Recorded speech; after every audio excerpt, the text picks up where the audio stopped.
when he was in this office or even after he left office. So please spare me, because it is not right. It is wrong to start comparing myself with the predecessor or someone who occupied this. Am I allowed to complain? Why is that? It is an unfair question. Because I have just been entrusted with a very serious and grave national responsibility.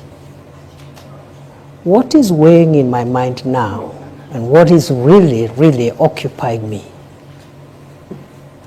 is the desire to discharge those obligations, because the expectations of the people of Kenya, the expectations of the president are so high. If I started occupying myself with ideas of what will happen, I don't know when, I'll be the most unsuitable person to be seated before you today. Your Excellency, I want to rephrase Michelle's question regarding you and the former deputy president.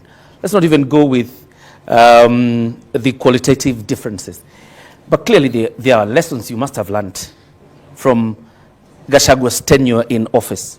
What lessons are those? You know, my friend, you know, in leadership is defined by certain ethos and parameters.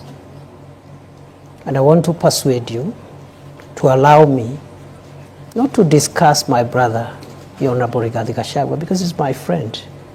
And you've not heard me bad-mouthing him anywhere before when he was in this office or even after he left office. So please spare me, because it is not right. It is wrong to start comparing myself with the predecessor or someone who occupied this office now or in the past, or a person who would occupy it in the future. Are you being cautious, Your Excellency? The region you come from is very restive, and it's quite a significant, it has quite a significant portion in terms of votes. Are you being cautious now when I ask you the question of lessons you've learned? Are you being cautious not to antagonize the former deputy president? I have no reason to antagonize anybody. For what? Your Excellency, perhaps just to buttress on what John Kiore said, when it comes to lessons learned, many have said that the seat that you occupy now, the deputy presidency, has some sort of curse. They've called it the curse of the deputy presidency. And every individual who's held this seat has had some sort of, you know, falling into political oblivion. Do you believe that you have the magic wand to change this so-called curse of the deputy? I don't believe any seat is cursed. Let's start from there. Secondly, I don't think it is a priority to start thinking whether I will survive in this seat or not.